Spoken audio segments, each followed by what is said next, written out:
Hi hello friends, మీకు మీ కుటుంబ సభ్యులు అందరికీ నూతన సంవత్సర మరియు సంక్రాంతి శుభాకాంక్షలు. మన పిఆర్ అకాడమీ యాప్లో అన్ని కోర్సులు 50% డిస్కౌంట్తో అందించబడుతున్నాయి ఫ్రెండ్స్. కావున త్వరపడండి.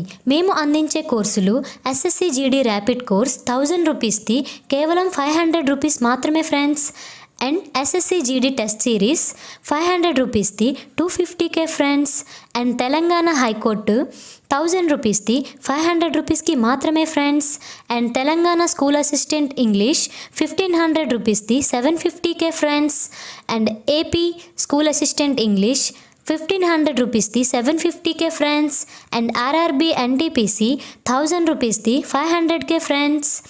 అండ్ ఆర్ఆర్బీ గ్రూప్ డి 1000 రూపీస్ది 500 రూపీస్కి మాత్రమే ఫ్రెండ్స్. అండ్ ఆర్ఆర్బీ ఆర్పిఎఫ్ 1000 రూపీస్ది 500 రూపీస్కి ఫ్రెండ్స్. ఈ ఆఫర్ 15 డేస్ మాత్రమే ఉంటుంది ఫ్రెండ్స్. తరువాత ఫుల్ అమౌంట్ వస్తుంది. కాబట్టి తొందరగా మన పిఆర్ అకాడమీ యాప్ని డౌన్లోడ్ చేసుకొని ఈ అద్భుతమైన కోర్సులను ఆఫర్తో తీసుకోండి friends. Thank you friends. Hi hello friends, you are watching PR academy YouTube channel. Welcome to my channel. ఈ వీడియో ద్వారా ఎస్ఎస్సి జీడీకి ప్రిపేర్ అవుతున్నటువంటి అభ్యర్థులందరికీ ఇంగ్లీష్ నుండి ప్రీవియస్ క్వశ్చన్స్ ఏ విధంగా వచ్చాయి, 2023లో నిర్వహించినటువంటి ఎగ్జామినేషన్లో 20 క్వశ్చన్స్ ఏ విధంగా గతంలో అడగడం జరిగింది, అడిగిన క్వశ్చన్ గ్రామర్ నుంచి ఎలా ఇచ్చాడు, వొకాబులరీ పార్ట్ నుంచి ఎలా ఇచ్చాడు, అలాగే కాంప్రిహెన్షన్ పార్ట్ నుంచి ఎలా ఇచ్చాడు, వీటి గురించి దాదాపు ఇప్పటికి ఒక 18 to 19 వీడియోస్ మనం అప్లోడ్ చేయడం జరిగింది. రైట్, మరి సెంటెన్స్ ఇంప్రూవ్మెంట్ నుంచి ఒక 10 to 12 వీడియోస్, కామన్ ఎర్రర్ నుంచి ఒక 15 వీడియోస్ ఎలా అప్లోడ్ చేయడం జరిగింది, వొకాబులరీ పార్ట్ నుంచి కూడా అప్లోడ్ చేయడం జరిగింది. ప్రతి విభాగం నుండి మనం అప్లోడ్ చేయడం జరుగుతూనే ఉంది. మరి రానున్న రోజుల్లో ప్రతి ఒక్కరు కోరిక మేరకు మనం ఏం చేస్తున్నామంటే క్విక్ రివిజన్ బ్యాచ్ అనేది ఒకటి స్టార్ట్ చేస్తున్నాను. ఒకటి గ్రాండ్ టెస్ట్ బేస్ స్టార్ట్ చేస్తున్నాను, దానికైతే పెయిడ్, ఓకేనా. సో అతి తక్కువ అమౌంట్, త్వరలో దాని గురించి ప్రణాళిక అనేది వితిన్ 1 or 2 డేలు ఎక్స్ప్లెయిన్ చేస్తాను. మరి ఇది క్విక్ రివిజన్లో ఒక చాప్టర్ తీసుకుంటాను, ప్రెజెంట్ టెన్స్ అనేది. ప్రెజెంట్ టెన్స్లో 2023, 2021లో ప్రెజెంట్ టెన్స్కి సంబంధించిన క్వశ్చన్ అంతా ఎలా అడిగాడు, గ్రామర్ అంతా ఒక చోట కామన్ ఎర్రర్లో, నో ఇంప్రూవ్మెంట్లో ఎలా అడిగాడు, వాడి ముందు ఎక్స్ప్లెయిన్ క్లాస్ చేసిన తర్వాత ఎన్ని క్వశ్చన్స్ అడిగాడో దానికి ఆన్సర్ ఏంటి అనేది మీకు ఈ పీడిఎఫ్లో కూడా ఇవ్వడం జరుగుతుంది. ప్లస్ క్వశ్చన్కి ఆన్సర్ కూడా డీటెయిల్గా ఎక్స్ప్లెయిన్ చేస్తాం. ఇది మన స్ట్రాటజిక్స్ ప్రణాళిక. అయితే ఈ Feb 20 వరకు, బిఫోర్ 20 వరకు అయితే ఖచ్చితంగా ఎస్ఎస్సి జీడీ మన ఛానల్ని ఎవరైతే నమ్ముకొని ఉన్నారో బీ కాన్ఫిడెంట్ మిత్రులారా. సో మీ నుండి నేను కోరుకున్నది, ప్లీజ్ వీడియోని షేర్ చేయడం, అప్లోడ్ చేసే వీడియోని మీరు చూడడమే. సో అయితే కొన్ని రోజులు మనం వీడియోస్ ప్రీవియస్ క్వశ్చన్ పెట్టలేకపోవడానికి కారణం ఏంటంటే ఆఫ్లైన్ క్లాస్లో బిజీగా ఉండడం వలనే క్వశ్చన్స్ కొన్ని నేను అప్లోడ్ చేయలేకపోతున్నాను, వీడియోస్ నేను అప్లోడ్ చేయలేకపోతున్నాను. అప్పటికి ఉన్నటువంటి ఒక పీరియడ్లో ఎప్పుడైతే మనకి ఒక్కొక్క పార్ట్ నుంచి ఏదైతే మనం చేస్తామనుకున్నామో ఆ పార్ట్ నుంచి కూడా అప్లోడ్ చేయాలి. ప్రీవియస్ క్వశ్చన్ టైం ఉన్నప్పుడల్లా మ్యాక్సిమం నేను చేసి అప్లోడ్ చేస్తూనే ఉంటాను. సో మీరు చేయాల్సిన సహాయం ఒకటే, ఛానల్ని షేర్ చేయడం, వీడియోని 10 మందికి షేర్ చేసి ప్రతి ఒక్క వీడియోలో మీ యొక్క వీడియోస్ నుండి నేను కోరుకున్నది లైక్, సపోర్ట్. అంతే, ఎంతగానో లైక్ చేస్తే అంతగా నాకు సపోర్ట్ చేస్తున్నట్టు ఉంటుంది. ఓకే, మరి ఈ షిఫ్ట్లో 30 Jan 2023 షిఫ్ట్లో వచ్చిన క్వశ్చన్స్ ఎలా ఇచ్చాడు, ఈ 20 క్వశ్చన్స్ ఎలా వచ్చింది, ఏ తరహాలో అడిగాడు, గ్రామర్ నుంచి ఎలా అడిగాడు, వొకాబులరీ పార్ట్ నుంచి ఎలా అడిగాడు, డీటెయిల్గా మనం తెలుసుకుందాం. First question synonyms vocabulary part నుంచి అడగడం జరిగింది. What is the first question? Select the most appropriate antonyms of the underline word. Underline word చేసే పదానికి ఎంటోనిమ్స్ రాయమన్నాడు. So first word is the he asked antonym. మరి ఎంటోనిమ్ ఎక్కడ ఏంటి ఉంది? బ్లంట్ అనే పదానికి ఎంటోనిమ్ రాయాలి. మిత్రమా, డైరెక్ట్ వర్డ్ ఇస్తే అంటే క్వశ్చన్లో ఒక వర్డ్ ఇచ్చి ఆప్షన్ 1, 2, 3, 4 ఎలాగాని ఆప్షన్స్ ఇస్తే మనకి ఈ ఆప్షన్స్ కానీ ఎలా ఇస్తే ఫైండ్ అవుట్ సమ్ టైమ్స్ చేయడం డిఫికల్ట్ అవ్వచ్చు. కానీ ఎలాగని సెంటెన్స్ రూపంలో ఇచ్చాడు అనుకోండి, సెంటెన్స్ని అర్థం చేసుకుంటే మనకి మ్యాక్సిమం ఆన్సర్ కూడా దొరుకుతుంది. అంటే మరి నాకు పూర్తిగా అవగాహన లేదన్న వారి గురించి అయితే నేను ఎక్కడ ఏం మాట్లాడలేను, కానీ కొంత ఇంగ్లీష్ చదివితే అర్థమవుతుంది అన్న పిల్లవాడికి ఇది ఎలాంటి క్వశ్చన్స్ చాలా ఈజీగా మార్క్స్ గెయిన్ చేయడానికి అవకాశం ఉంది. So let me explain detail. Blunt అనే పదానికి అర్థం ఏమిటి? First we have to know what is the meaning of the blunt. దీనికి అర్థం తెలిస్తే కదా ఆపోజిట్ వర్డ్ మనం రాయగలుగుతాం. మరి బ్లంట్ అంటే ఏంటంటాము? బ్లంట్ అంటే ముద్దుబారిన అంటారు. ఏంటమ్మా? ముద్దుబారిన, ముద్దుబారిన. సో బ్లంట్ అంటే ఏంటంటారమ్మా? ముద్దుబారిన అంటారు. ఏదైనా ఒక పర్సన్ని blunt object will not have that much impact. So ముద్దుబారిన మాటలతో మాట్లాడితే అది పెద్దగా ఇంపాక్ట్ చూపించదంట. మరి లేమ్ అంటే ఏంటి? షార్ప్ అంటే ఏంటి? టారిడ్ అంటే ఏంటి? హానెస్ట్ అంటే ఏంటి? దీనికి అర్థం తెలిస్తే కదా మనకి సరైనటువంటి మీనింగ్ని మా ఆపోజిట్ వర్డ్ని రాయగలుగుతాం. లేమ్ అంటే ఏంటమ్మా? కుంటి. ఏంటంటారు? కుంటి అంటారు. మరి షార్ప్ అంటే పదునైనా. ఏంటన్నమ్మా? పదునైనా అంటారు. మరి టోరిడ్, టోరిడ్ అన్నాడు. టోరిడ్ అంటే అత్యుష్టమైన. ఏంటంటారమ్మా? అత్యుష్టమైన, అత్యుష్టమైన. నెక్స్ట్ హానెస్ట్ అంటే ఏంటమ్మా? నిజాయితీ. ఏంటమ్మా? నిజాయితీ. So which is the right answer? ఇప్పుడు బ్లంట్ అంటే ముద్దుబారిన మాట్లాడినాం. బ్లంట్ అంటే ముద్దుబారిన, ముద్దుగా మాట్లాడితే ఎక్కడ పెద్దగా మనకి ఇంపాక్ట్ చూపించదు. మరి ఎలా మాట్లాడాలి? షార్ప్గా, పదునైన మాటలతో మాట్లాడితే అది పెద్దగా ఇంపాక్ట్ చూపిస్తుంది. సో ఎప్పుడైనా ఒక వ్యక్తితో మనం మాట్లాడితే మన మాటలు ఎప్పుడు వారికి కూడా ఎదుటి వారికి యూస్ఫుల్ అయ్యేటట్టు అంటే షార్ప్ఫుల్గా ఉండాలి. అప్పుడే అది యూస్ఫుల్ అవుతుంది. So this is the right answer. Sharp అంటే పదునైనా. This is the right answer. I hope you understand. Next select the incorrectly spelled word. ఇచ్చినటువంటి 4 పదాల్లో ఒకటి తప్పు ఉంటుంది, మిగతా 3 కరెక్ట్ ఉంటుంది. సో ఇన్కరెక్ట్లీ స్పెల్డ్ వర్డ్ అన్నాడు. మరి ఇన్కరెక్ట్లీ అంటే మోన్ అనేసి ఇచ్చాడు. Moan, moan, moan. So right answer conscientious, conscientious. So S, కాన్సియన్స్లో ఇక్కడ తప్పు ఉంది. చూద్దాం. Extinguish, extinguish. Okay, right. Next definite. యాక డెఫినైట్. Okay, right. డెఫినైట్లో తప్పలేదు, ఎక్స్టింగ్యూస్లో తప్పలేదు, మరి మోన్లో కూడా తప్పలేదు. Which part has a wrong? Conscientious. Conscious మనం ఎలా రాస్తాం? CONS రాస్తాం, SC రాస్తాం. కాన్షియస్ రాసేటప్పుడు ఇక్కడ కాన్షియన్షియస్ అని అడిగాడు. ఓకే, కాబట్టి ఇక్కడ C ఇవ్వాల్సింది. ఇక్కడ CONSCIENTIOUS, conscientious. Okay, so this is the right option. ఇక్కడ C ఇవ్వలేదు అంటే this part has a wrong. అంటే B part is the incorrectly spelled word. క్లియరా? B part is the incorrectly spelled word. Next, select the most appropriate synonym of the given word అన్నాడు. మరి synonym రాయబడి glimpse అనే పదానికి synonym రాయబడి same meaning. మరి glimpse అంటే ఏమిటి? So we have to know glimpse అంటే. సో గ్లిమ్స్ అంటే స్వల్పకాలిక దృష్టి అంటారు. ఏంటంటారమ్మా? స్వల్పకాలిక దృష్టి అంటారు. ఓకే, స్వల్పకాలిక దృష్టి అంటారు. సో గ్లాన్స్, ఓకే, వర్డ్ ఇచ్చాడు అక్కడ. చూద్దాం.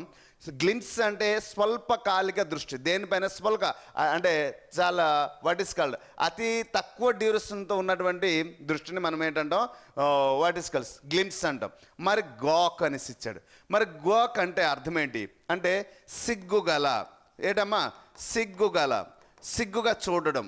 సో గాక్ అంటే సిగ్గుగల. మరి విజన్ అంటే అందరికీ తెలుసు. ఏంటంటమ్మా? దృష్టి అంటారు. మరి గ్లాన్స్ అంటే గ్లాన్స్ అనేసి ఇచ్చాడు. So we learn at a time అంటే చూపు అంటారు దీన్ని. ఓకే, చూపు. ఒక దృష్టితో glamour we can learn the grammar at a glance అని చెప్పవచ్చు. లేకపోతే vocabulary we can learn vocabulary at a glance అంటే విత్ ఇన్ ఒక చూపుతో చూస్తే అర్థమైపోయేదాన్ని మనం గ్లాన్స్ అనేసి అంటాం. నెక్స్ట్ సీ త్రో అనేసి అంటారు. సీ త్రో అంటే చూపుని కొనసాగించడం అంటారు. ఏంటంటమ్మా? చూపుని కొనసాగించు అని చెప్పడం. So which is the right synonym of this word? ఏది కరెక్ట్ అర్థమవుతుంది? So this is the. ఇప్పుడు స్వల్పకాలిక దృష్టికి విత్ ఇన్ సెకండ్లో గ్లాన్స్తో చూస్తే నేను దగ్గర మాట్లాడినప్పుడు కూడా ఆన్సర్ వస్తుంది. విత్ ఇన్ సెకండ్లో చూసినప్పుడు అర్థం చేసుకున్న దానికి మనం ఏంటంటే గ్లాన్స్ అని అంటాము. Next One night a hunter days near a river when he began to the dream. Yes. ఏం చెప్పాడు? select the most appropriate option to fill in the blanks. Yes. మరి fill in the blanks. ఇప్పుడు క్వశ్చన్ని చూసిన వెంటనే one night a hunter subject near a river when he began subject okay verb to plus object to dream అన్నాడు కదా, to dream. This is the object, dream అన్నాడు. Okay, మనకి అర్థమైంది. ఒక పార్ట్ దేంట్లో ఉంది? పాస్ట్ టెన్స్లో ఉంది. ఎప్పుడైతే ఇలా క్వశ్చన్ ఎలా ఇచ్చాడో we can write easily. So the statement is understood. This is the indicate is the past simple tense. ఏటమ్మా? పాస్ట్ సింపుల్ టెన్స్ అని మనకి అర్థమైంది. మరి ఈ పార్ట్లో ఒక స్టేట్మెంట్ పాస్ట్ అయితే స్టేట్మెంట్ గురించి పాస్ట్ గురించి చెప్పాలి కదా. బట్ వాడు ఏమన్నా అక్కడ ఈజ్ స్లీపింగ్ అంటే helping verb plus verb four అంటే ప్రెజెంట్ సింపుల్ ప్రెజెంట్ కంటిన్యూస్ టెన్స్లో ఇచ్చాడు. ఎలా చెప్పగలుగుతున్నారు? Subject plus helping verb plus verb four plus object. ఎప్పుడైనా వర్బ్ ఫోర్ వచ్చిందంటే అది కంటిన్యూస్ టెన్స్ అని మనం గుర్తుంచుకోవాలి మిత్రమా. వర్బ్ ఫోర్ వస్తే ఏంటి గుర్తుంచుకోవాలి? Continuous tense. మరి వాజ్ స్లీపింగ్ అన్నాడు, ఎక్కడ కూడా స్లీపింగ్ ఉంది అంటే వర్బ్ ఫోర్ ఉంది. మరి హెల్పింగ్ వర్బ్ ఏంటి ఉంది? పాస్ట్లో ఉంది. కాబట్టి పాస్ట్ ఇది ఏమవుతుంది? పాస్ట్ కంటిన్యూస్ టెన్స్ అవుతుంది. మరి స్లీప్ అని చెప్పాడు అంటే వర్బ్ వన్ ఇచ్చాడు అంటే ప్రజెంట్ సింపుల్లో రాయాలి. ఏ హంటర్ స్లీప్ నియర్ రివర్ అని. వాజ్ స్లెప్ట్ అంటే హెల్పింగ్ వర్బ్ త్రీ అంటే పాసివ్ స్ట్రక్చర్ ఇచ్చాడు. సో ఏ హంటర్ అనేది సబ్జెక్ట్ ఉండేటప్పుడు డెఫినెట్ సబ్జెక్ట్ ఉండేటప్పుడు పాసివ్ స్ట్రక్చర్ రాయకూడదు. స్టేట్మెంట్ పాస్ట్లో ఎక్స్ప్రెషన్ చేసేటప్పుడు ఎక్కడ వర్బ్ అని ప్రజెంట్తో సంబంధం లేదు, ఎక్కడ మిగిలింది ఇక్కడ కూడా ప్రజెంట్తో సంబంధం లేదు. So it is not related. మరి ఏ ఆన్సర్ అవుతుందమ్మా? వాజ్ స్లీపింగ్ అనేది కరెక్ట్ ఆన్సర్ అవుతుంది. ఎంత ఈజీగా ఉందో చూడండి. Hunter was sleeping near a river when he began to dream. So this is the simple trick to learn English. Clear? Next, select the most appropriate meaning of the given idiom. Idiom రాయమన్నాడు. మరి దేనికి idiom రాయమన్నాడు? Done for. Done for అనే పదానికి అర్థం మనకి తెలియాలి. Done for అంటే ఏంటంటే ఏదైనా ఒక సందర్భంలో మనం చెప్పొచ్చు డేంజర్, లేదంటే ఏదైనా ఒక వ్యక్తి ఆపదలు ఉండేటప్పుడు మనం చెప్పొచ్చు. లేదు ఆపదలు లేదు, డిఫికల్ట్ సిచ్యువేషన్లో ఉన్నాడు. ఓకే, డేంజర్ లేకపోతే డిఫికల్ట్, లేకపోతే ఓకే డిఫికల్ట్ సిచ్యువేషన్లో ఉన్నాడు, లేదా సీరియస్ సిచ్యువేషన్లో ఉన్నాడు. అటువంటి సందర్భంలో మనము డన్ ఫర్ అని చెప్పాలి. మరి డన్ ఫర్ అంటే అర్థం ఏంటి అమ్మా? ఎస్, దీనికి అర్థం depreciated, retreated, finished a job. So ruined is the right answer. మరి రియూనెడ్ అంటే అర్థం ఏంటి సార్? రియూనెడ్ అంటే వ్యర్థమైనది అంటే చెప్పొచ్చు. ఓకే, వ్యర్థమైనది. So this is the okay it is the exact answer for the correct idiom. Okay, so D option is the most appropriate antonym of the given word. Extravagant అనే పదానికి ఏం రాయమన్నాడమ్మా? యాంటోనిమ్ రాయమన్నాడు. క్లియరా? మరి యాంటోనిమ్ ఎక్స్ట్రావేగెంట్ అనే పదానికి antonym రాయాలి అంటే మరి ఎక్స్ట్రావేగెంట్ అంటే అర్థం ఏమిటి? విపరీతంగా అంటే విపరీతంగా ఏదైనా ఒకదానికి ఖర్చు పెట్టడం లేదా ఎక్కువగా ఖర్చు పెట్టడం, అటువంటి సందర్భంలో మనం ఏంటి చెప్పవచ్చు? ఎక్స్ట్రావేగెంట్. వాడు ఎక్కువగా అధికంగా ఖర్చు పెడుతున్నాడు. మరి విక్కెడ్ అంటే దుష్టమైనది. ఓకే, ఏంటంటే దుష్టమైనది, ఏంటంటమ్మా దుష్టమైనది అని చెప్పొచ్చు. మరి మీన్ అంటే మధ్యస్థ, ఏంటని చెప్పొచ్చు? మధ్యస్థ. వాడు ఎక్కువగా ఖర్చు పెట్టడు, ఎక్కువగా మిగిల్చడు. ఫ్రగ్గడ్ అంటే FUGR ఫ్రగ్గల్ అంటే ఏంటంటే మనం డబ్బులు ఖర్చు పెట్టకుండా జాగ్రత్తగా ఏం చేస్తామంటే పొదుపు చేసుకుంటాం. సో వేస్టబుల్ అంటే వ్యర్థమైనది, పనికిరాని విషయాలు ఎక్కువ ఖర్చు పెడతాం. ఎక్కడమ్మా? వ్యర్థము అని చెప్పొచ్చు. ఏంటమ్మా? వ్యర్థం అని చెప్పొచ్చు. సో ఇప్పుడు అర్థమైంది, ఎక్కువగా ఖర్చు పెట్టడము అంటే దాని అర్థం ఆపోజిట్ వర్డ్ అంటే పొదుపు చేయడం. So which is frugal is the right word. ఇటువంటి డిఫికల్ట్ వర్డ్ ఇస్తే మాత్రం అందరూ దొరికిపోతారు. చదివినోడు బాగా ఎలా ప్రిపేర్ అయితే అంటే ఇది రెగ్యులర్ యూజ్డ్ వర్డ్ కాదు, ఎక్స్ట్రా వెగెంట్ రెగ్యులర్ యూజ్డ్ వర్డ్ కానీ ఫ్రగల్ అనే వర్డ్ మాత్రం కొంచెం డిఫికల్ట్ వర్డే. సో ఎటువంటి వర్డ్స్ వచ్చేటప్పుడు కొంచెం జాగ్రత్తగా రాయాలి. అయితే ఎక్కడ అర్థం ఏమనకి అంటే మీన్ అంటే తెలుసు, వేస్ట్ఫుల్ అంటే తెలుసు, విక్కెడ్ అంటే దృష్టమైనది అంటే అనవసరమైనది. ఫ్రగల్ అనే వర్డ్ కొంచెం జస్ట్ కొంచెం హింట్ అయితే వస్తుంది, బట్ ఆస్పిరెంట్గా అయితే ఇది కొంచెం డిఫికల్ట్గా వస్తుందని చెప్పొచ్చు. సమ్టైమ్స్ అంటే ఎటువంటి మీనింగ్స్ అంటే వొకాబులరీ నుంచి కూడా ఇలాంటి డిఫికల్ట్ వర్డ్స్ కూడా అడగడం జరుగుతుంది. కొంచెం అది గుర్తుపెట్టుకోవాలి. So identify the misspelled word in the following sentence. So చూడండి, unaffected as the only required minimal supervision and support, naturally bright learners are largely unaffected by classroom dynamics అన్నాడు. సో అన్ఎఫెక్టెడ్ ఎక్కడ ఉందామా? అన్ఎఫెక్టెడ్ ఏమైనా తప్పు ఉందా? Unaffected yes. So ఎక్కడ తప్పలేదు. Minimal ఇచ్చాడు ఇంకో word, minimal. So where is the minimal? So మినిమాల్లో కూడా తప్పులేదు, ఎక్కడ కూడా రైట్ ఇచ్చాడు. Supervision, supervision, okay, supervision. So సూపర్విజన్లో తప్పు లేదు, సూపర్విజన్, ఓకే, రైట్, ఎక్కడ కూడా తప్పు లేదు. నెక్స్ట్ డినామిక్స్. సో డినామిక్స్ కాదు మిత్రమా, డైనామిక్స్ అని చెప్పు. Class room by dynamics. So this is the spelling. Dynamic has a wrong error part. So dynamic అనేది తప్పు, డినామిక్ అనేసి ఇచ్చాడు డైనామిక్కి. Okay, he's young and dynamic leader, he's young and dynamic aspirant, he's and young and dynamic hero అని మనం ఎన్నో విధాలుగా చెప్పవుతాం.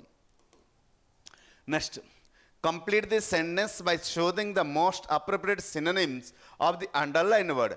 Look అనే చూడండి, ఇంతకుముందు మనం ఇంకొక వర్డ్ ఎంటోనిమ్ ఇస్తే డిఫికల్ట్ అన్నాం, కానీ ఇక్కడ ఈచ్ వర్డ్ ఇచ్చాడు, daily used word.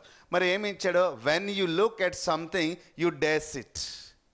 So look అనే పదానికి అర్థం తెలియని వ్యక్తి ఎవరైనా ఉంటారమ్మా? లుక్ అంటే ఏంటంటాము? లుక్ అంటే చూడడము, చూడండి అంటారు. మరి సీ అంటే చూడండి, హియర్ అంటే వినండి, ఇగ్నోర్ అంటే విడిచిపెట్టేయండి అంటాం, వాడిని ఇగ్నోర్ చేసేయండి అంటాం. ఇగ్నోర్ అంటే పట్టించుకోవద్దు అంటారు, పట్టించుకోవద్దు, యూ ఇగ్నోర్ ఇట్, దాన్ని వదిలేయండి అంటారు. మరి టచ్ అంటే తాకడం, లేదా టచ్ చేయడం, ముట్టడం అంటారు, లేదా తాకండి అంటాం. Which is the right answer? Look అంటే. ఇప్పుడు క్లియర్ ఆన్సర్ వచ్చిందా? సో ఏమైనా డిఫికల్ట్ దీంట్లో ఉందా? సో ప్రతి ఒక్క పర్సన్ ఇక్కడ ఈజీగా రాయగలుగుతారు. So C is the right answer. So ఇటువంటి ఈజీ క్వశ్చన్స్ కూడా అంటే if there is one question is difficult, alternate there is 2 question ఈజీగా ఉంటుంది. చూద్దాం, ఇంకా 2 క్వశ్చన్స్, ఇంకొక ఆల్టర్నేట్ క్వశ్చన్ ఏమైనా ఈజీగా ఉందా? ఎస్ ఉంటుంది. ఆల్రెడీ ప్రీవియస్లో కూడా ఒక ఈజీ క్వశ్చన్ వచ్చింది, మళ్ళీ ఇప్పుడు కూడా ఒక క్వశ్చన్ వస్తుంది ఈజీగా. ఇది ఈజీ క్వశ్చన్. ఒకటి డిఫికల్ట్ చూసాం ఇంతకుముందు, ఇప్పుడు ఇది ఈజీ క్వశ్చన్. ఇంతకుముందు ఈజీ చూసాం, ఇప్పుడు కూడా ఇది కూడా ఈజీయే. ఏమన్నాడు? Select the most appropriate option to fill in the blanks అన్నాడు. The farmers use to day seeds by this time. Farmers ఏం చేస్తాడమ్మా? Use to day seeds. రైతులు ఏం చేస్తారు? సీడ్స్ ఏం చేస్తారు? నాటుతారు కదా. బై దిస్ టైమ్ అని చెప్పాడు. Yes, show see show so. So అంటే కాబట్టి, స్యూ అంటే కుట్టడం అంటారు. ఓకే, సో అంటే కాబట్టి, స్యూ అంటే కుట్టడం, స్యూ అంటే మిస్సిందని కుట్టడం, షో స్యూ. మరి ఇంకోటి దీనికి అర్థమైతే షో అన్స్. మరి SOW show is the right answer. So అంటే ఏటమ్మా? SAW షో అంటే విత్తనాన్ని, ఏటమ్మా? విత్తనాన్ని జల్లడం అంట. సో అంటే, so this is the right answer. SOW show is the right answer. The farmer used to sow. Edama, the farmer used to sow seeds by this time is the right answer. Next question. Select the most appropriate option to that can substitute the underlined segment in the given. ఇది no improvement, no substitution. దీన్ని no sentence improvement అంటారు. మరి అన్ని చదవాల్సిన అవసరం లేదు, ఎందుకంటే చెప్పి చెప్పి చెప్పి అలవాటు అయిపోయింది. క్వశ్చన్ చూసిన వెంటనే ఈజీగా మనం ఐడెంటిఫై చేస్తున్నాం.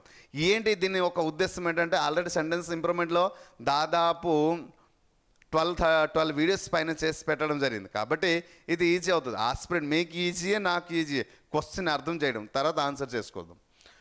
To stay healthy, you must keep away from, edama, to stay healthy, you must keep away from smoking అన్నాడు. అండర్లైన్ చేసే పాటలో ఏమైనా తప్పు ఉందా? ఎస్, చూద్దాం. మరి you can keep away from the, you can keep away from the smoking, you will keep away from the smoking, you may keep away from the smoking. So ఇక్కడ మనం గమనించాము ఏటమా హెల్పింగ్ వర్బ్లో ఎర్రర్ ఇచ్చాడు. మిగతా ఎక్కడ must ఇవ్వడం జరిగింది, మిగతా ప్లేస్లో కెన్, విల్, మే, మిగతావన్నీ గ్రామటికల్ అన్నీ కూడా ఎక్కడ కూడా ఎర్రర్ లేకపోయినట్టు అన్నీ పర్ఫెక్ట్గా ఇచ్చాడు. అయితే కెన్ వస్తుందా, మస్ట్ వస్తుందా, విల్ వస్తుందా, మే వస్తుందా, విచ్ ఇది. ఒకవేళ మస్ట్ వస్తే మనం ఏంటి రాస్తాం, నో సబ్స్టిట్యూషన్ రాస్తాం. ఒకవేళ కెన్ వస్తే సో కెన్ ఎందుకు వస్తుంది. సో ఇప్పుడు మనం చూద్దాం కెన్ ఎందుకు వస్తుంది, విల్ ఎందుకు వస్తుంది, మే ఎందుకు వస్తుంది. To stay healthy you must keep away from the smoking. ఒక వ్యక్తి మస్ట్ అంటే ఎప్పుడు చెప్తామమ్మా, తప్పనిసరిగా. ఏంటి చెప్తాం, తప్పనిసరిగా. మీరు హెల్దీగా ఉండాలి అంటే స్మోకింగ్గా దూరంగా ఉండాలి, మస్ట్ అండి కదా. సో మీరు హెల్దీగా అంటే తప్పనిసరిగా. మరి కెన్ ఎప్పుడు ఎబిలిటీ గురించి చెప్పేటప్పుడు. సో అంటే ఇక్కడ ఎబిలిటీ గురించి కాదు కదా మాట్లాడుతున్నాడు కదా. మీరు హెల్దీగా ఉండాలి అంటే, మీకు ఉద్యోగం రావాలంటే ఖచ్చితంగా తప్పనిసరిగా మీరు చదవాలి, తప్పనిసరిగా మీరు చదవాలి. సో ఇక్కడ ఎబిలిటీ అవ్వదు కదా.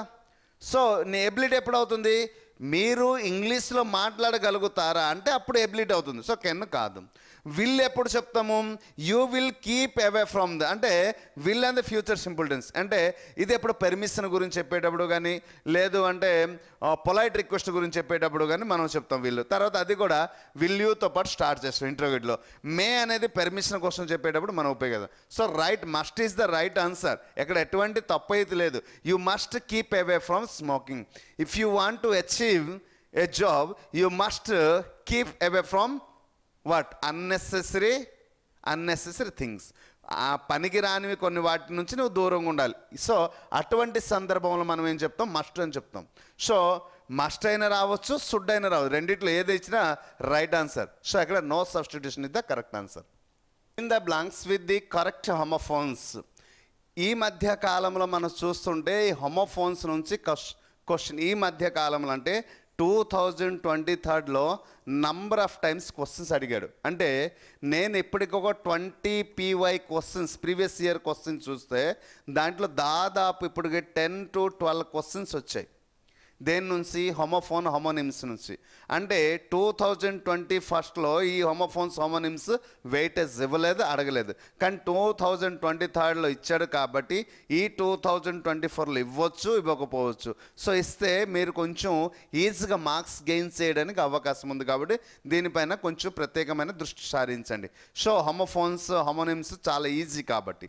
So let me explain what is the homophones. ఇక్కడ before planning a trip considering the days for the trip is necessary అన్నాడు. రైట్, మరి నెసెసరీ. ఇప్పుడు హోమోఫోన్స్ అన్నాడు కాబట్టి ఫేర్ అన్నాడు option 1, fair far fear.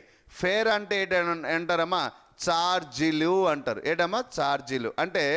So cost గురించి మాట్లాడేటప్పుడు ఫర్ ఎగ్జాంపుల్ నేను నాంపల్ నుంచి కుక్కట్పల్లికి వెళ్ళాలి, ఓకే. లేదు నేను రంగారెడ్డి నుండి ఎక్కడికి వెళ్ళాలి, సిద్దిపేటకి వెళ్ళాలి. సో అప్పుడు ఎలా అయితే వెళ్ళేటప్పుడు అప్పుడు దాని ఒక ఫేర్ బై బస్ కానీ బై ట్రైన్ కానీ వాటి దేనిదైనా వాళ్ళు వెళ్ళే ట్యాక్సీ ద్వారా అయినా వెళ్తే దాని యొక్క ఫేర్ ఎంత అవుతుంది అంటే ఛార్జ్ గురించి మాట్లాడాలి. ఫెయిర్ అంటే ఏంటమ్మా, సుందరమైన, అందమైన, ఇటువంటి దానికి. సో సుందరమైన, అందమైన. మరి ఫోర్ అంటే ఏంటి, ఫోర్ అంటే ముందుగా, ఏంటంటమ్మా, లేకపోతే ముందు అనేసి ఉంటాం. మరి ఫియర్ అంటే భయము. ఇప్పుడు which what is the right answer for this word. So before planning a trip consider the days for the trip is necessary. Days for. So fare is the right answer. Okay, so this is the correct word of the homophone for the for. Okay, I hope you understand. Next question. Select the option that expresses the given sentence in past perfect tense. Past perfect టెన్స్లో ఇలా కూడా ఇచ్చేటప్పుడు మిత్రమా మీకు ఒకటి చెప్తున్నా, tense structure పైన commending మీరు తెచ్చుకోగలిగితే ఆన్సర్ని ఈజీగా మీరు గెయిన్ చేయగలుగుతారు. సో స్ట్రక్చర్ని ఈజీగా మన మైండ్లో గుర్తుండాలంటే ఒక్కసారి మన కోర్స్ పర్చేస్ చేయండి. ఏముంది మిత్రమా, now days we are expensive in different ways and different criterias. Okay, course కోసం పెద్దగా నేను కూడా ఇన్వెస్ట్మెంట్ అమౌంట్ పెట్టలేదు. కేవలం 500 రూపీస్కి అర్థమెటిక్, రీజనింగ్, ర్యాపిడ్ కోర్స్ అని చేస్తున్నా. Arithmetic, reasoning, English plus general awareness 1 lakhs bits. ఈ 1 lakhs బిట్లో ప్రీవియస్ వారి క్వశ్చన్, ఈ ప్రీవియస్ క్వశ్చన్, ఇయర్ క్వశ్చన్లో చాప్టర్ వైజ్ క్వశ్చన్స్ అన్నీ కూడా ఒక స్టూడెంట్కి, ఒక అకాడమిక్ ఇయర్ ఒక స్టూడెంట్కి competitive exam, particular kind of SSC GD ఎగ్జామ్కి ఏమి కావాలో సమకూర్చి ముందు నుంచి చేసి ఇవ్వడం జరిగింది ఒక స్టూడెంట్. కాబట్టి దయచేసి ఈ కోర్సుని పర్చేజ్ చేయండి. ఇటువంటి క్వశ్చన్స్ వస్తే, లేదు సార్ మేము ఆల్రెడీ డిఫరెంట్ ప్లాట్ఫామ్లో కొన్నాను, నాకు ఇంగ్లీష్ ఒకటి ఇస్తే చాలు అంటే ఇంగ్లీష్ ఒకటి తీసుకోండి. ఎంత అద్భుతం మన క్లాసులు ఉన్నాయంటే ఓపికతో వింటే మాత్రం ఖచ్చితంగా మీకు క్లియర్గా, ఎందుకంటే టెన్స్ పార్ట్ అనేది very very very crucial role play చేస్తుంది. సో ఇటువంటి క్వశ్చన్ ఇస్తే అవలీలగా మన కోర్సు తీసుకున్నవారు చేయగలుగుతారు. మరి ఏంటి అవలీలగా అంటే, పాస్ట్ పర్ఫెక్ట్ టెన్స్ అని మనం ఏం చెప్తాం, subject, helping verb, verb 3 plus object. మనం ఏ ట్రిక్తో చెప్పము, పర్ఫెక్ట్ టెన్స్. ఒక్కసారి నా ట్రిక్ చూడండి చెప్తాను. సింపుల్ అని ఏదైనా ఒక టెన్స్ అని చెప్తే వర్బ్ 1 లేదా 2, ఓకే. అండ్ మరి కంటిన్యూస్ టెన్స్ అంటే వర్బ్ 4, మరి పర్ఫెక్ట్ అంటే వర్బ్ 3. సో ఇలా నేను ఒక ట్రిక్తో పాటు చెప్పాను. ప్రజెంట్ సింపుల్ అయితే వర్బ్ 1, పాస్ట్ సింపుల్ అయితే వర్బ్ 2, మరి ప్రజెంట్ కంటిన్యూస్ అయితే వర్బ్ 4, ప్రజెంట్ పర్ఫెక్ట్ అయితే వర్బ్ 3, ప్రజెంట్ పర్ఫెక్ట్ కండిషన్ అయితే వర్బ్ 4. క్లియరా? ఈ ఒక్క ట్రిక్ గుర్తుంచుకుంటే స్ట్రక్చర్ మనం ఈజీగా మనం మార్క్స్ గెయిన్ చేయవచ్చు. సో ఇటువంటి అద్భుతమైన ట్రిక్తో చాలా చెప్పడం జరిగింది. ఇప్పుడు పాస్ట్ పర్ఫెక్ట్ టెన్స్ అన్నాడు. పాస్ట్ పర్ఫెక్ట్ అంటే subject, helping verb, verb 3 plus object. మరి helping verb past perfect tense లేట్ వస్తుందమ్మా, హ్యాడ్ వస్తుంది.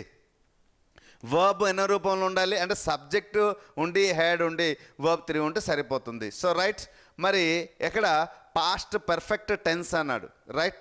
పాస్ట్ పర్ఫెక్ట్ కంటిన్యూస్ టెన్స్ అనలేదు కదా, పాస్ట్ పర్ఫెక్ట్ అన్నాడు. ఎప్పుడైతే ఇలా అన్నాడో with easily choose which is the correct option for the statement. చూద్దాం. ఇప్పుడు I read a lot about mythology. I had been reading a lot about mythology. I was reading a lot about mythology. I had read a lot about mythology. Which is the right option for these things? So క్వశ్చన్లో clarity ఉంది, మనలో clarity ఉందా లేదా చూద్దాం. So చూద్దాం. నేనేం చెప్పాను, head ఎక్కడ ఉంది ముందు గమనించండి. హెడ్ ఎక్కడ ఉంది, మరి హెడ్ ఎక్కడ లేదు, సో తప్పు కొట్టండి.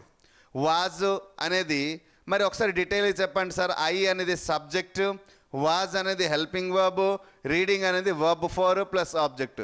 ఇది దేంట్లో ఇచ్చాడు అంటే హెల్పింగ్ వర్బ్ వాజ్ ఇచ్చాడు, అంటే పాస్ట్ కంటిన్యూస్ టెన్స్. ఓకే, రైటా రాంగా? రైట్. మరి ఫస్ట్ ఆన్సర్ ఏంటి ఇచ్చాడు, I read verb 1 lot of అంటే subject plus verb 1 plus object అంటే present simple tense. I had been అన్నాడు, హ్యాడ్ బీన్ రీడింగ్ అంటే subject, helping verb, verb 4 plus object. Helping verb had been అంటే past perfect continuous tense ఇచ్చాడు ఇక్కడ. So ఇది తప్పు. మూడోది చెప్పేసా, 3 కూడా కాదు. సో ఎక్కడేటి ఇచ్చాడు, subject plus helping verb plus verb 3 plus object. కాబట్టి హ్యాడ్ ఇచ్చాడు, had is the right answer. So past perfect late వస్తుంది, హ్యాడ్ వస్తుంది. సో ఆప్షన్ డి ఎక్కడ ఉంది, ఆప్షన్ ఏలో ఉంది. ఇది కూడా తెలివిగా అడుగుతున్నాడు చూడండి. ఈ క్వశ్చన్ ఈజీగా ఉన్నప్పుడు ఆప్షన్లో కన్ఫ్యూజ్ చేస్తున్నాడు. సో ఆప్షన్ ఏ, బికి డి, సికి సి, డికి బి. ఎలా కానీ మనం తొందరగా ఆప్షన్ డి కదా, ఎక్కడ డి పెడితే ఆప్షన్ దేనికి వెళ్ళిపోతుంది, బికి వెళ్ళిపోతుంది, రాంగ్ అయిపోతుంది. కాబట్టి sir right option, this is the right option. ఎలా కూడా మనల్ని కన్ఫ్యూజ్ చేసి మార్క్స్ పోవడానికి ఎక్కువ అవకాశం ఉంటుంది ఎగ్జామ్ హాల్. ఎందుకంటే టైం అనేది మనకి చాలా విలువైంది ఆ క్షణంలో. Next question. Select the most appropriate meaning of the underlined idioms that can be substituted in the following words. Idioms రాయమన్నాడు. The new princess is not fit to hold a candle to his dead father. So ఇక్కడ not fit to hold a candle to అనే పదానికి idiom రాయాలి. ముందు దీనికి అర్థం ఏంటో తెలియాలి కదా. సో దీనికి అర్థం ఏంటి తెలుసుకోవాలంటే, సో దీని అర్థం ఏంటంటే వి షుడ్ నాట్ కంపేర్. దీని అర్థం ఏంటంటే కంపేర్. ఓకే, కంపేర్ అనే పదం. To not fit to hold the candle అంటే దాని అర్థమే టు కంపేర్ విత్ కంపేర్ అని అర్థం. కంపారిజన్ గురించి చెప్పేటప్పుడు ఈ ఇడియంని మనం ఉపయోగిస్తాం. Hold in the lighting to, cannot to be a compared with, holding in a high esteem, showing the way. Yes, compared ఉంది, మరి ఏడు ఆలోచించాల్సిన అవసరం లేదు, ఇంకొక క్షణం కూడా ఆలోచన, డైరెక్ట్ మనం రాసుకుని వెళ్ళిపోవచ్చు. So which is the right answer? B option is the right option. Okay, select the most appropriate antonym of the given word. ఏంటన్నాడమ్మా? యాంటోనిమ్ రాయమన్నాడు. దేనికి యాంటోనిమ్ రాయమన్నాడు? సేజ్ అనే పదానికి యాంటోనిమ్ రాయమన్నాడు. మరి సేజ్ అంటే అర్థం నీకు తెలియాలి కదా. సేజ్ అంటే అర్థం ఏమిటి మిత్రమా? సేజ్ అంటే అర్థం ఏమిటి? సో సేజ్ అంటే విఘ్నత అంటారు. ఏంటంటారమ్మా? విఘ్నత అంటారు. ఓకే, సేజ్ అంటే విఘ్నత. విఘ్నత అంటే ఏంటి? So to whom we call sage. So విఘ్నితులకి, విఘ్నత జ్ఞానవంతులకి, తెలివైన వారికి, నీతివంతులకి విఘ్నత కలిగినటువంటి, అంటే హూ ఇస్ క్లెవర్. క్లెవరే కాదు, ఇంటెలిజెన్స్, అన్ని రకాల క్వాలిటీ, టాప్ క్వాలిటీస్ ఉన్నటువంటి విఘ్నత కలిగినటువంటి వ్యక్తుల్ని సేజ్ పర్సన్స్ అంటారు. దీనికి యాంటోనిమ్ రాయమన్నాడు. So antonym is the useless, plain, threatening, foolish. Foolish అంటే ఏంటమ్మా? మూర్ఖుడు. మూర్ఖుడే కదా. ఫులిష్ అంటే ఏంటంటావు? మూర్ఖత్వం అంటావు, లేదా మూర్ఖుడు అంటారు. Don't speak a foolish, don't say a foolish words అంటావు. ఏంటమ్మా? డోంట్ సే ఫులిష్, మూర్ఖం. థ్రెట్టింగ్ అంటే ఏంటి? థ్రెటనింగ్. థ్రెటనింగ్ అంటే ఏంటంటాం? ఏ సందర్భంలో మనం థ్రెటనింగ్ అని చెప్తాం? ఎవరికి థ్రెట్టింగ్ ఇస్తారు అని అంటాం కదా. థ్రెటనింగ్ అంటే మనం థ్రెట్ అంటే బెదిరించడం, బెదిరింపు అనేసి అంటారు. మరి ఫులిష్ అంటే మూర్ఖత్వం. ప్లెయిన్ అంటే సాదా. మరి యూజ్లెస్ అంటే పనికిరానిది కదా. So which is the right option for this? So విఘ్నత కలిగినటువంటి వ్యక్తికి మూర్ఖత్వం కలిగిన వ్యక్తి. సో ఒక వ్యక్తి విఘ్నత కలిగిన వ్యక్తి అయితే ఇంకోడు మూర్ఖుడు అనేసి అంటాం.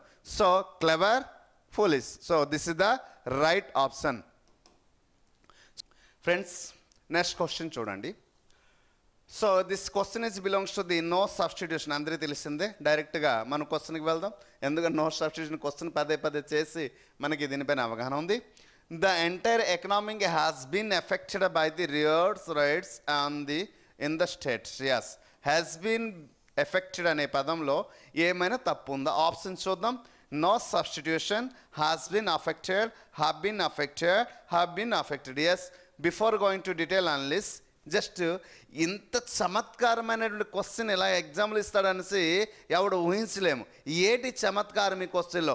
చాలా ఈజీ, కానీ కన్ఫ్యూజన్లో మార్క్స్లు పోతాయి. ఇలాంటి దగ్గరే ఎక్కడ కూడా పొరపాటు కనిపించట్లేదు. But small mistake. ఏంటి అది? చూడండి, the entire economy, the subject is singular. Subject singular వెళ్ళినప్పుడు హెల్పింగ్ వర్బ్ కూడా సింగులర్ ఉంది, has been. So subject, helping verb, verb 3 plus object. అంటే దిస్ ఇస్ ద పాసివ్ వాయిస్లో ఉంది. By the rivers in the state. Passive వాయిస్లో ఉండేటప్పుడు ఎప్పుడు కూడా పాసివ్ స్ట్రక్చర్ కానీ పాసివ్ వాయిస్లో వర్బ్ 3. సో ఎక్కడ కూడా పొరపాట్లేదు. అండర్లైన్ చేసే దాంట్లో ఏమైనా పొరపాట్లు ఉందా? ప్రజెంట్ పర్ఫెక్ట్ ఉంటే, సారీ పాస్ట్ పర్ఫెక్ట్లు ఉంటే past perfect conditions helping verb రాసి వర్బ్ 3 రాస్తాం. రైట్, ఎక్కడ కూడా పొరపాట్లు. మరి ఏంటి పొరపాటు? పొరపాటు చూడండి, నో సబ్స్టిట్యూషన్ తప్పు ఉంది, నో సబ్స్టిట్యూషన్ కాదు. మరి హ్యాస్ బీన్ అఫెక్టెడ్ అన్నాడు, చూసారా? ఎక్కడ హ్యాస్ బీన్, మళ్ళీ ఎక్కడ హ్యావ్ బీన్ అఫెక్టెడ్ అన్నాడు. Have been.